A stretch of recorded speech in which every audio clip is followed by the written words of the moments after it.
You are part of our very important live streaming event here in Northport, Florida.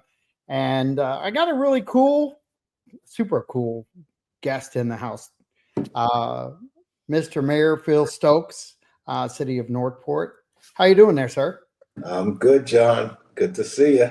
It's good to see you too. And I know that you guys have not been uh, at the dais here recently. Got a little time off, but we've got a meeting coming up, and we were just kind of briefly talking about that. But can you tell the citizens the next date that you guys are all at City Hall? Yeah, I think the 28th and/or 29th, we review the final list of candidates for city attorney. So I think from a group of 10, got it down to I think 3 or 4, and we'll do individual interviews and then make a decision from there. So that should get finished up within the next 30 days, and we'll have ourselves hopefully a city attorney on staff. So that'll be great. So how's that process worked out? How's it work? Yeah, I mean, how's it worked out for you, and how you viewed it? Really well. I mean, the headhunter group we use does a nice job. They've hired a lot of our attorney staff, our city manager. They really they're also the folks that do help with our strategic planning. So they go through a process. They go out and they market the position based on discussions with us initially on what we're looking for and what the criteria is, and then they screen those applicants down to a core group and review them, and then forward on resumes for us to review so we can get that number down to a manageable number to actually interview. And then ultimately the commission will make the decision and vote on who it is they would like to hire as one of the 3 charter officers. We go through these processes all the time, and do you feel like the citizens are responding, listening, and learning? We've got the university now that we run citizens through, and that's been a really engaging time for a lot of citizens to learn and understand our infrastructure of our city. Do you find that to be helpful?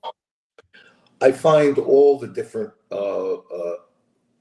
activities or classes, everything from the leadership class that the chamber does, to the safety academy that the police and fire rescue put on, to the Northport University. All those things are really great for people who have an interest and want to know more about how our city government actually works, how we interact with our partners in private industry, and for a core group of people who potentially can be the next group of leaders in the city. I think these are great programs, and they become our ambassadors as they see that there really is a lot of process and a lot of detail and a lot of thought and a lot of expertise that goes into everything we do. I think people carry that back with them. And then as they interact with their neighbors, their friends, their relatives, and people raise issues, there are people out there now who know a little bit about how things really work. And that's important. I think, it's hard with as busy as everybody is. I think you try to do everything you can using everything from social media to the traditional forms of communication to these kinds of programs like the leadership classes and the city university, and then it's commissioners making themselves available. I just think that it really behooves each of us as commissioners to make ourselves available on a regular basis to those who want to come and talk with us, understand, complain, you name it, doesn't really matter. The point is, gives them an opportunity to get with their people who they elected and dig a little into what's going on. A lot of people are happy to, hey, leave it to us, and they vote every 4 years or every 2 to 4 years, depending on election cycles, and they're happy with that. Other people want more of an engagement, and I think that's that's important. I mean, there's no doubt about it. We represent the citizens who elect us. We also represent the best interests of the city. A lot of times those things run in parallel. They're very closely tied together. Sometimes not so much, and it's when they don't that there's need for more communication and dialogue. So When you've been holding town hall meetings and trying to get word out there, you were sick the last time. Do you have any more of those coming up? yes, actually on the 25th of this month at Shannon Staub, 6 o'clock. So that's next week. Is it 18th? Yeah, 7 days. It's 25th is Monday, a week from today, 6 o'clock. Yep. I didn't hear. Did you need me? Yes. All right, I'll be there. Twist Thank my you. arm. Yeah, I actually, my plan was, in the next day or so to start putting out a bunch of, what I typically do is create a little Facebook post, send it out by text and email to all the people who support, the town halls, and ask them to repost it over and over again so we get the word out as much as we can. We had a good group last time, got close to 30 people, maybe a little more. I can't remember the exact number. And then I had to cancel last month because I had a couple of kidney stones that needed removal. So I took care of that, and I'm back and ready to go. Yeah, well, it's we all have our moments, I guess, but uh, as you go through these town hall meetings, you've done several. You were part of the Northport Forward organization as far as participating in holding like massive town hall meetings full of information for the citizens. And how do you feel about that contact and how you guys are now trying to reach out and communicate differently than in the past? Well, I think that over the last few years, working with Northport Forward, the city was able to, through city manager and his staff, go out and really try to engage with the community, let people know what was happening. There's so much, change in the city and so many things happening that I think that was a great process. Um, and it had its value. But I also think that um, staff from the city manager on down do not get hired by the citizens of the city. They don't get elected by the citizens of the city. We do, the five of us. And the five of us, I believe, have that obligation to be out there, make ourselves available, talk to people who want to talk to us. And I think that's real important. I think that creates a trust level. And to me, that's the most important thing. There are so many decisions that are being made. For every decision, there's a group of people that will not agree with that decision. Doesn't matter what it is, there will always be a group of people that disagree because that's just the way of the world. But that does not mean that there should be a lack of trust. Okay, it means that people need to understand the thought processes that went into the decisions. The citizens need to know that careful deliberation, professional input, and expertise took place, that a process was followed, and that we worked hard to do the best for the most and utilize the citizens' tax dollars in the most efficient way possible. That's what our citizens, I believe, want out of us elected officials. And if they feel that that's occurring, if they see that we're making that effort, that we're listening, we're hearing, we may not always do what they want, but we're including them. not just being transparent about what we do, but more inclusive, then I think that helps build trust. And I think it gives people a comfort level that we really are working on their behalf and on the city's behalf. And that's the key. I really do think that's the key. And I think we're getting better at it. We're not perfect. And there's so much that goes on that sometimes an issue comes up and you just don't realize maybe the implication or the impact it will have on parts of the citizenry. And so then when they react, you have to catch up, and it's like, oops. And so, we continue to try to be more cognizant of it and pay attention to being sensitive to not just transparency, but inclusiveness, and continue to plod forward to do what we got to do to, move the city in the right direction. I did some reading on Pensacola, and I think they're going through a little bit of a situation with uh, Doge going there.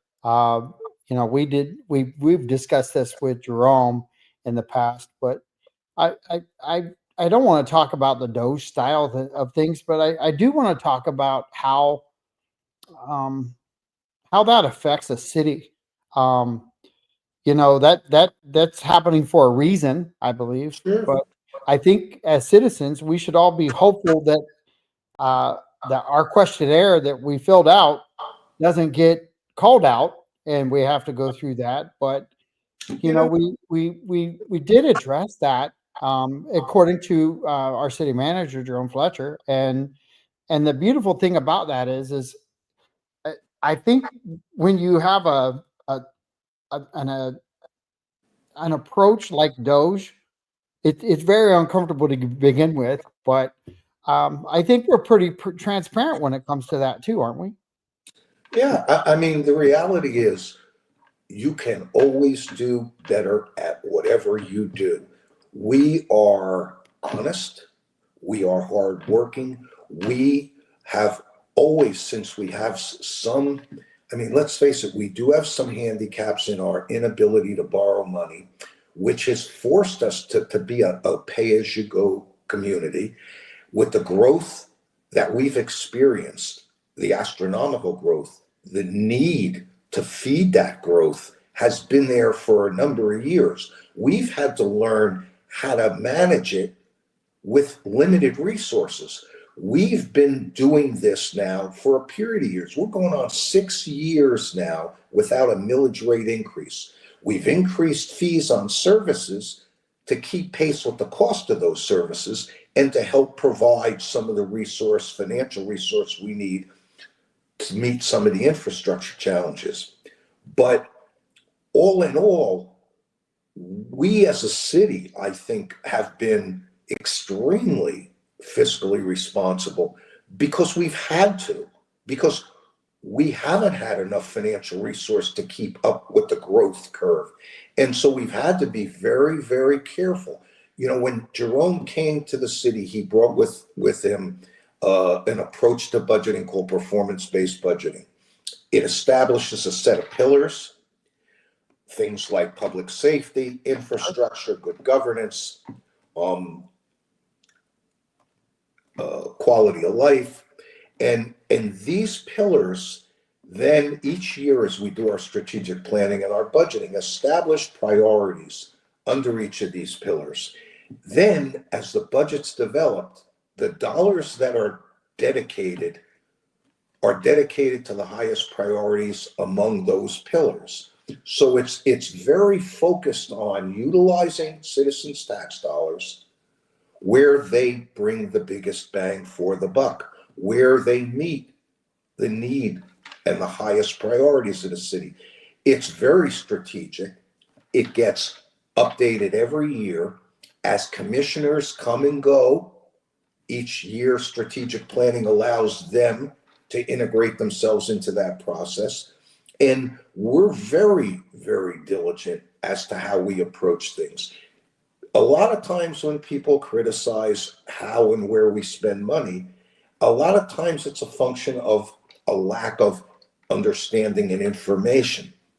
And That's where we have to work hard to help educate our citizens that for everything we do, for all the dollars we spend, there is process. And we just don't make arbitrary decisions to spend money here, there, and everywhere. Good example, there was a little bit of public pushback on the surveys that went out with regard to rebranding or polishing the city's image. And, we sent out a survey to citizens wanting their input. There was a lot of other polling and surveying done in and among us, the partners we do business with, to really try to get a feel for how Northport's perceived in the outside world. Because as we look to grow and attract the right types of partners in commercial and light industrial business, we need to pay attention to how the world outside of Northport sees us. And our branding had gotten somewhat stale. We had visited this item a year or two back, and at the time looked at it on a more grand scale approach, and commission chose not to move forward on it. It was a more expensive approach. What we're doing now is literally costing us under $25,000. We're absorbing it within our communications and our city manager's budget. We're just looking to polish and tweak our look and our image to help attract, to help clearly define who we are as a city in this day and age. And that's a great thing. Businesses do it, big businesses do it, small businesses do it. Municipalities need to do it. It needs to be done in a smart way because you're using citizens' tax dollars. I think spending less than $25,000 to do this is a healthy thing because it'll return its benefits in spades. And yet maybe we could have communicated that better so people realize what we were really talking about here. Instead, we got some negative feedback with, oh, the questions are stupid and this and that, and why are you wasting our money, and and this is a dumb idea. And yet, I think we got almost 1,000 responses back to the survey.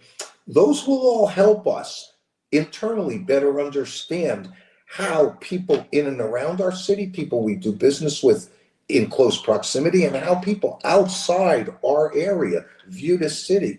And that will help us position ourselves to draw to our city the amenities and the partnerships that we think will help the city move forward. So, there's an example of how, you gotta spend the time and find that right balance, and make things work. And I think everything we do, we try to do with the thought in mind that we're utilizing citizens' tax dollars.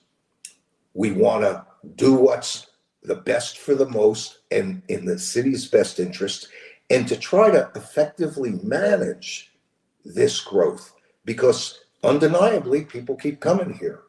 People love this city. It is still affordable, comparably speaking. It is still one of the fastest growing cities and most livable cities around. Must be doing something right. The key is keep that quality of life, that character that made Northport an attraction, and at the same time help us to grow it in a way that balances our commercial growth, as I've spoken about ever since I got elected and even before. We have got to develop a commercial base of revenue here to keep the pressure off our residential property owners. We can't run a city this size. We can't support the high quality of services that we've all come to like and expect and pay for it on the backs of residential taxpayers. And building that commercial base will come with some pain and some sacrifice, but it's being done thoughtfully and carefully. And hopefully, as we come through this process, things will get a lot better for the most. So I want to stop you there because there's a couple things that I think a lot of the citizens are not truly aware of. Um, can you talk about the taxes that we've raised in Northport, not property taxes, because property taxes are county and that is not city. But we have a millage rate that everybody talks about. I think we're on year 5 of not raising the millage rate. This year will be the 6th year. That's crazy. That's how it should be. I mean, the reality is that as much as a city like ours grows and needs to be invested in financially to keep pace, the reality is for the citizens who live here,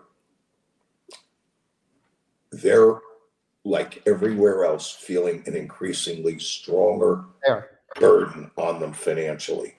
And, you can talk about managing growth. You can talk about 5, 10, 15, 20 years out. But for the average citizen, it's like they're living in the here and now.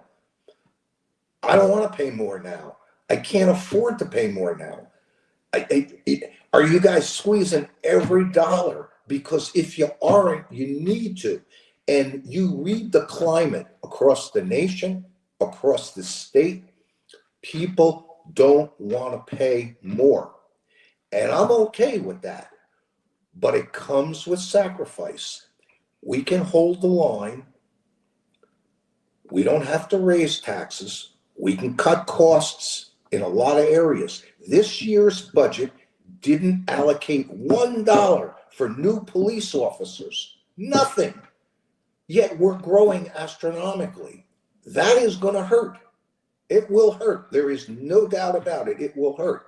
But there's a sweet spot. There's a balance somewhere between what you need to do to maintain a certain quality of safety and quality of life and affordability. And, we will do everything we can to hold that line.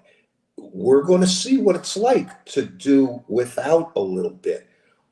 You look around the county, you just can't deny our property tax rate in the city of Northport is 3.7667 to the thousand. Yet our effective millage rate is over twice that. We're paying more in taxes, almost 2/3, 3/4 of what we pay on our tax bill every year goes elsewhere other than the city of Northport. It goes to the county, it goes to the schools, it goes to the hospitals, it goes to your non-ad valorem. If you live in gated communities like I do, it pays your CDDs. Yep. And the piece that goes to Northport is roughly 25-30% of your tax dollar. And so, it's got to be managed efficiently, but there's that balance between providing the right level and higher quality of service that people want and making it and continuing to keep it as affordable as possible. So a lot of people went after the mattress stores and auto parts stores when they moved here, and we've talked about that in the past, all the way through City Hall, because that economic development team didn't go out and contact the auto parts manufacturers and say, hey, make sure you're here. They come because of rooftops. And the mattress stores, same thing. They come because of rooftops. They're here for a different reason, for a different purpose. But in saying that to you, the city itself, as a function, we're really functioning at a really good level right now. We've got probably one of the best fire chiefs and fire divisions out there. We've got the best chief and deputy chiefs and in police. We've got a lot of bragging rights in Frank Lama and his recycling. And you talk and I talk about taxes, and that people don't really get that the recycling program it pays us back up to $400,000 a year because of what we do correctly. Yep. And I had this conversation the other day with a citizen who said, it's a joke. It's a joke. And I said, well, now it's a joke somewhere else, because the other people who collect your recycling and your trash, when they don't sort and they don't make money back, they just dump it and raise your fee. We're not doing that. We actually make money back from our recycling program, which also leads me to the value that we would have had if the citizens would have understood the cost savings that we were going to net with the waste treatment area that they were trying to get for resources. People need to learn how our tax dollars are spent, yes, but they also need to learn how we're trying to attract every dollar back into our pocket. We have really great resources in our city, and I brag about Frank. I know you kind of smile every time I say his name, but you know the value of our recycling program as far as our budget goes. That's right. That's right. It's all these projects, there most of these that make sense will get done over time. I think citizens realize the value of this project. I think there are a lot of reasons why they didn't vote for stuff in the May election. And I think that, you come back again when you've got a good idea, when you've got something that's sound, you bring it back around again, you talk about it, you try to address the issues that people had, you try to really drill down on what the reasons were why people may or may not have supported something, and you try Right. to do something a little differently and approach things a little differently in a way that works. And certainly the waste the wastewater treatment upgrades and the solid waste treatment plan. I mean, these are projects that'll get done, and in hopefully a timely fashion, and because they are in the city's best interests and the citizens' best interests, and that's what we try to do. I mean, almost all our focus these days, a huge portion of our focus, is on how we address the myriad of infrastructure issues, from stormwater management to roads to you name it. I mean, these are the issues of the day that we're wrestling with, trying to find the best ways to approach them and the best ways to address them, and make things a little better, and adjust for the growth. And it's again, it's a process. It takes time. It takes work, understanding, communications, inclusiveness, and hopefully for the people that show an interest and care, whether regardless of the side of an issue they're on, I think that they need to be an important part of the process, and be included in the dialogues that take place. And I think it'll make it easier for us as a city to be able to do some of these things. When we take the time and the effort to really engage, and that's going to be my goal. I mean, certainly through the balance of my first term, and what I hope will be another 4 years after that. So I think that's, to me, a really, really important thing. I want people to feel that the people who they elect are approachable, that they can talk to us, that they can complain to us, that they can voice their opinions to us, that they can ask us to justify why we're doing what we're doing, and why we're spending the money, their money, our money, the way we're spending it. They got that right. We have that obligation. We've got a lot happening with the Price Boulevard, uh, you know, just being underway, but that's going to cause some havoc to us. But um, we'll adjust. I've talked to Chief Titus and Deputy Chief Morales and his a lot of the staff that come on, and what I find is they're adapting now for what's going to happen later. Not that I want to talk about that, but I, I say that because we have a hospital that's coming in, and I've heard a lot of people talk about, oh my gosh, the hospital coming in is going to make my property flood. I know that you've sat through these meetings, you've gotten educated on what the hospital, and I don't want to talk about it on a job level yet. I really want to talk about it on the four corners over there, and the value that a commercial piece like that, and why it helps the citizens in that area with water and different things like that, because I don't know that they truly understand what the hospital is actually taking on by building on that corner. Yeah. Do you want to kind of give an overview from a Mariel? Well, I mean, it's interesting. The perception that overdevelopment creates more stormwater management challenges has some truth to it.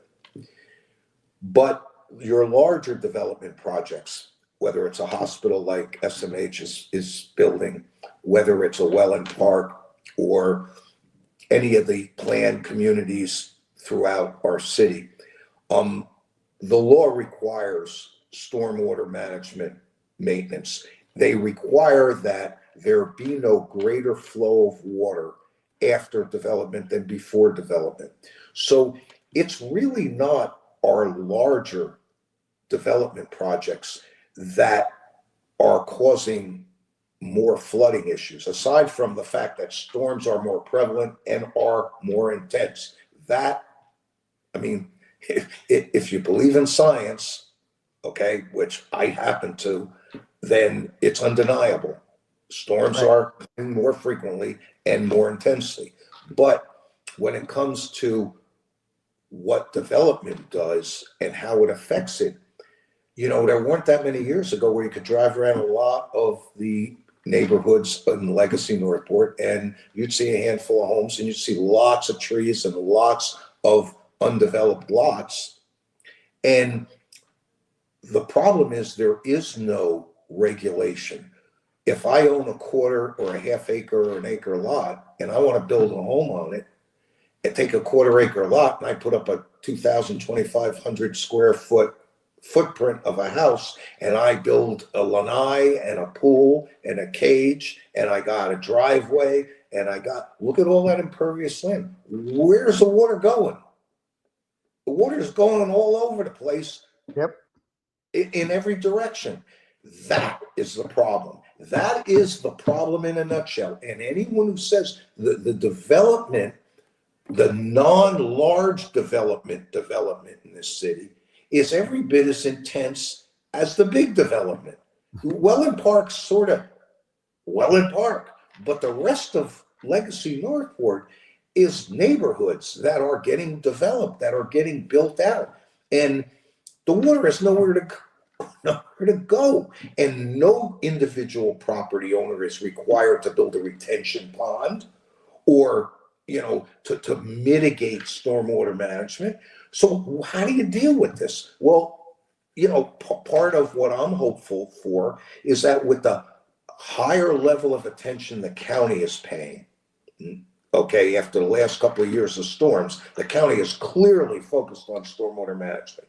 And we are part of the county.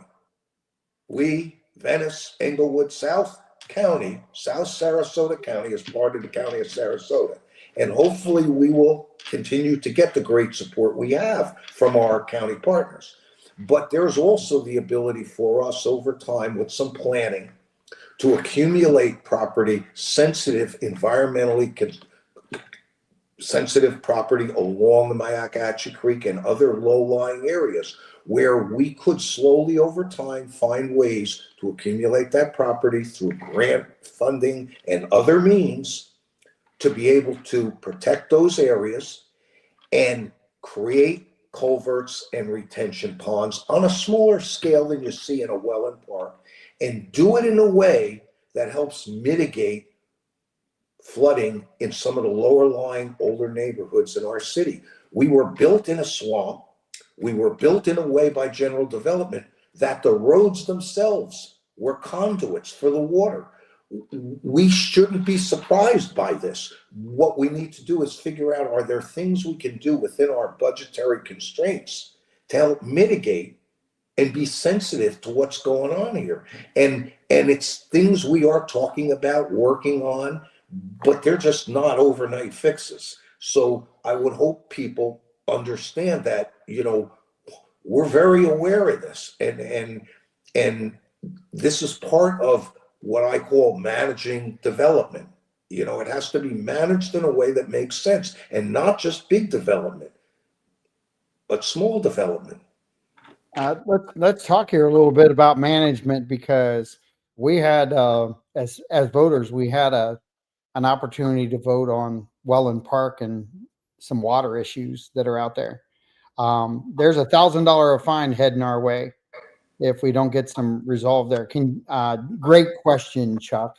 Can you talk a little bit about that situation and kind of give some leadership on why that was maybe not even talked about enough, especially with $1,000 a day fine? But that fine isn't coming from just somebody little out there.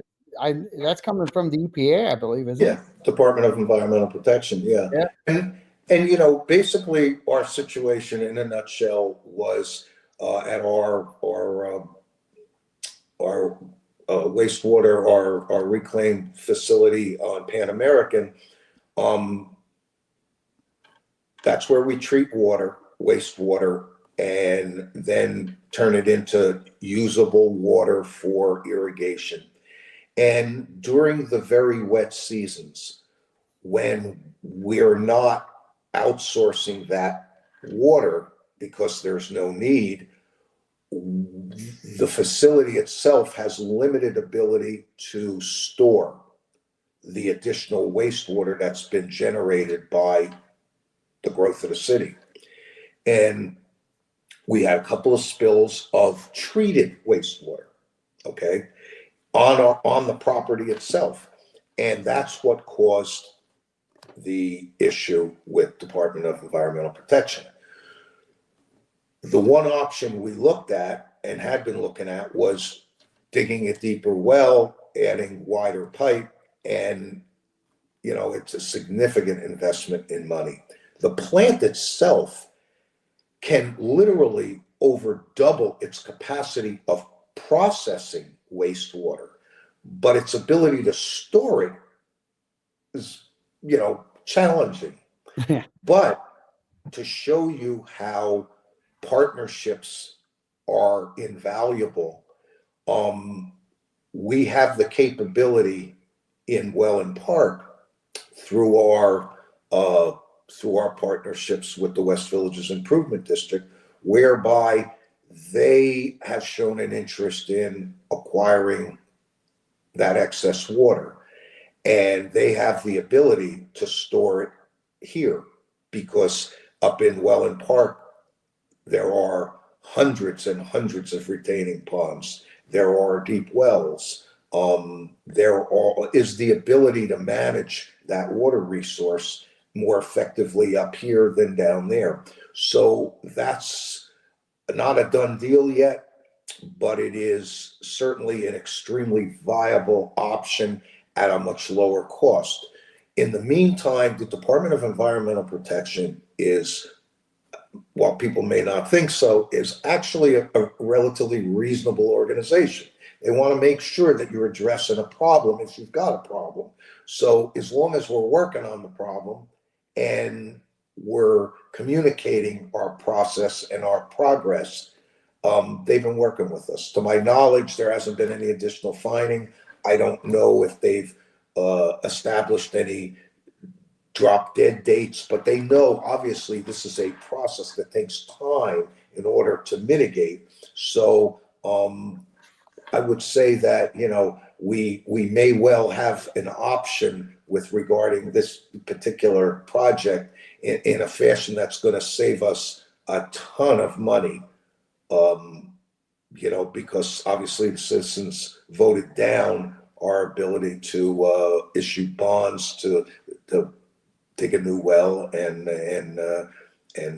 upgrade that facility in the way we needed to. So again, the problems there or the needs there. It's a matter of finding the best way to do it, and it looks like we've got a path forward. So I would say that over the next couple months, we'll see that come together, and then it's a question of getting it done.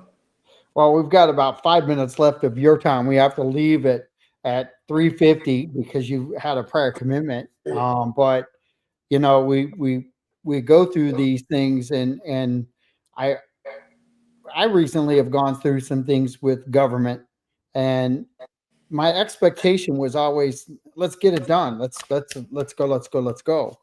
Um, I know that my experience recently over the last 8, 9 months has been that government moves at its own pace, and you're not going to speed it up. And when they look at you and say it's going to take time, and you're not prepared for that answer, that I'm not prepared for that answer. But it happens the same with us, with the city.